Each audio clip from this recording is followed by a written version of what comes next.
Hello and welcome to episode 2 of Billy Goat Wargaming. Thanks for joining me. I hope you like the look of the new set. No expense has been spared here. This is top grade quality polyester from Dunelm, just to make it look that little bit tidier for the viewer. Quick update then. In the last video I mentioned about my early war Germans for a 1940 games day that we're going to have down at Entoyment in Poole. So those figures have been suitably based and base coated.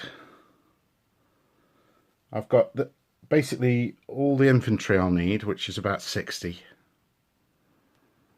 Hopefully you can see that there. Plus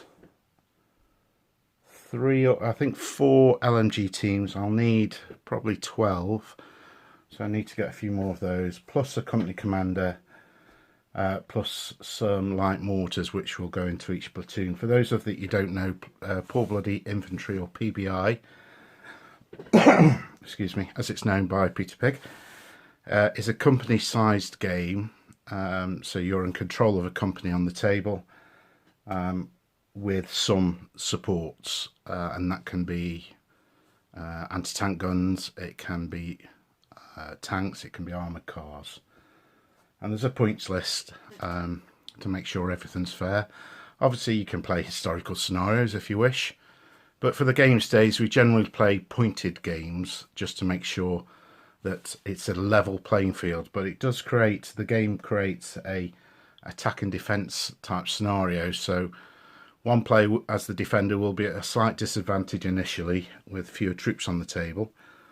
The rest of his troops will come on as reinforcements during the course of the game, but the onus is on the attacker to make progress as quickly as possible to secure 3 objectives that will be established at the start of the game. It is a great game. It's fast, it's frantic, and rewards historical tactics, and you can't ask much more for much more than that. So just another example of one of the bases there. This is a platoon commander base,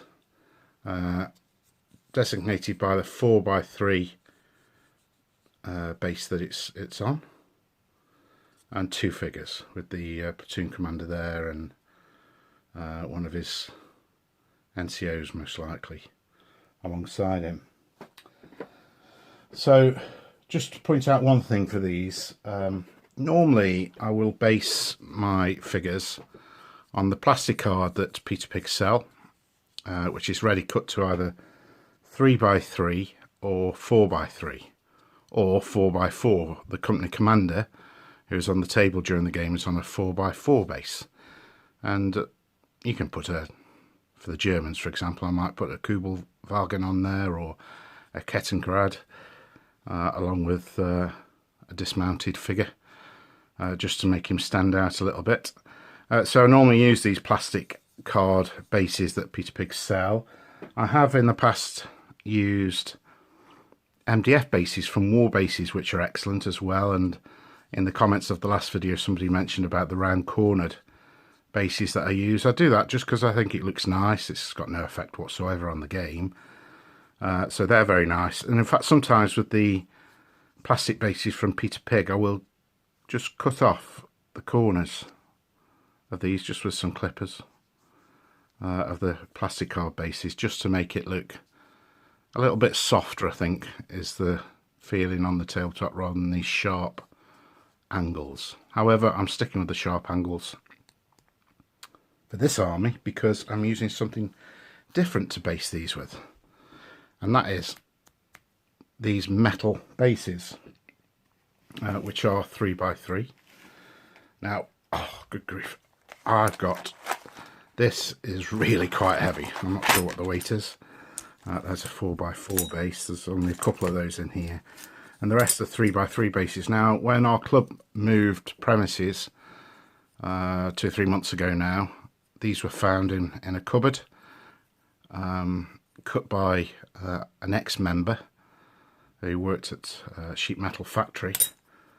You can see how thin they are, probably 3mm, 2mm, 2mm probably. But they are ideal. I've got hundreds, literally hundreds of them. So they are probably going to do for, I think there's about 200 in there. They're going to do for a couple of armies worth, so I'm going to make use of those. The other advantage, of course, is that I could put some magnetic strip in the really useful box that these will be carried around in, and they'll be very secure in there without fear of them moving, getting damaged in transit. I do have quite a store of the 40mm bases as well. This will likely be a lifetime store, so for the Peter Pig games that I play, this is for the horse and musket era games like American Civil War, War of Independence. This is the size that you'll put an artillery piece on with 4 crew. And as I've said before, it's for the company commanders and PBI, and there's 1 or 2 other uses for those. So I'm well stocked up for bases for the moment. Right, just onto the progress then. So I've made a little progress on painting these early war Germans, which I'm going to put in front of you now. Not sure what this lighting's like here at the moment. I need to sort that out for future videos, but I painted up these 6 bases, and these were just randomly picked, to be honest. There's no rhyme or reason for it, but there's 2 platoon commanders, 3 rifle bases and 1 LMG base. So I'll just bring that up to the camera for you so you can see. So they are a prone LMG team. These haven't been varnished yet, by the way, so there is a little bit of shine on them, so please excuse that. Then we have a rifle base. I've gone for quite a lot of undergrowth and bits of grass and what have you on the base here. Interesting to me. Normally, when I'm basing figures, I will put some sand on the base and, excuse me one moment, I'll put some sand on the base and then flock it. Sand on the base, I'll paint it brown and dry brush it, that's what I'm trying to say, which you can see on this base of Moroccan infantry for the Spanish Civil War. These are the older Peter Pig sculpts, but they're still very nice. I've got a very fond love of these figures. I haven't got very many Moroccans, but they can easily fit into one of the regular army type lists that you use for the bayonets and ideology rules. But yeah, so about the base, so this was a mixture of filler, paint and glue and sand that I've pasted across the base, then dry brushed, and then patches of flock, and that's pretty much the industry standard at the moment. I think most of us can agree. Maybe tufts these days. Tufts have come along in the last 5 or 6 years or so to further decorate a base, but that's what we will generally see. That's the standard that we'll see across, I would say, 95% of pictures that you see in War Games magazines or at shows or displays or whatever. I hate basing, that's my problem. I find it laborious. I can paint figures endlessly and churn them out, but I'll then put them to one side and leave them for weeks unbased. And of course they're not finished until the base is done. So I've experimented. And this is as a result of seeing a video by Pezapoo. Hello Pezapoo. He's a member of one of the local clubs. He's got an excellent YouTube channel. Check him out. He's an excellent modeler, but he's currently painting some 15mm Ground Zero Games figures for District 10. And he's using the ready mixed base material from Luke's APS, from the excellent Terrain YouTube channel. And again, I'll put a link up to that at some point. But essentially what those ready base kits look like is various bits of sand and grit and gravel with some flock mixed in it to various consistencies, so that you can just put PVA across the base, dip it in this base material, and it'll come out. I think it probably comes out looking something like this, minus this little cork rock I've added here. But you can see that it's static grass and it's got bits in it, and hopefully it gives the effect of looking relatively natural. Now again, I know there's a little bit of shine on the base coming through there where there's not been 100% coverage, but the matte varnish that I use will sort that out, so that will be less obvious. And underneath the top of the base is black, so rather than it being, it could possibly be better served if I'd painted that brown, which might look more natural. In fact, I might try that on the next bunch. I don't think it'll drastically alter the look of the thing. But this is what I've done, and it's get some static grass, mix in some sand, a little bit of grit, a little bit of brown flock that I've got. If I'm putting rocks on, like this bit of cork here, I'll put that on first and then PVA around it. But with these various bits of grassy tufts and this sort of sisal here, I've put that on afterwards. I'm just experimenting a little bit with the basing. It's certainly a hell of a lot quicker. I'm not entirely convinced at the moment that it's the way to go. I must admit I do like this look, and this one obviously suits Spanish Civil War better for that more dry, arid look across Spain, whereas these are going to represent troops in northern France in 1940. So I remain to be convinced. I think it's okay, but we'll see. So just onto the figures then. As you can see, I've I've sprayed these guys black and then given them a very light dry brush of grey. Hopefully that comes out. Maybe not. Anyway, you get the idea. And then for colours, for the jacket, I've used a field grey from Army Painter.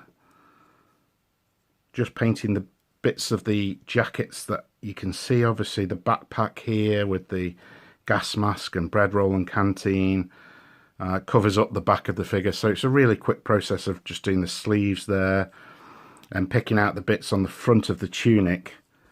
Trying to avoid the straps that would come down across the front and on the back. Actually, you can see on this figure it doesn't matter an awful lot. We're talking about 15mm figures, and these are gaming pieces, not museum pieces, so the odd strap or belt I'm not too fussy about. Then secondly, the trousers are more in a uniform grey, which is this colour from Army Painter. Missing the boots, because that's the important bit for the Germans of this war, that they've got these higher boots. Then the rifles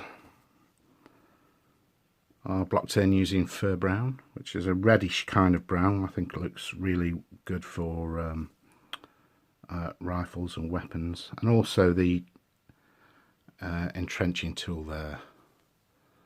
So there you can see probably a bit better the rifle, and then the entrenching tool on the side there. The gas mask as well, sorry, just to point out, was painted in the same field grey. The bread bag painted in khaki. I'm not entirely sure these are 100% historically correct colours, but they look close enough to the pictures that I use as reference for a 15mm figure that I am more than happy. By the way, when I'm painting the rifles, I'll also use the brown on the hands and the face.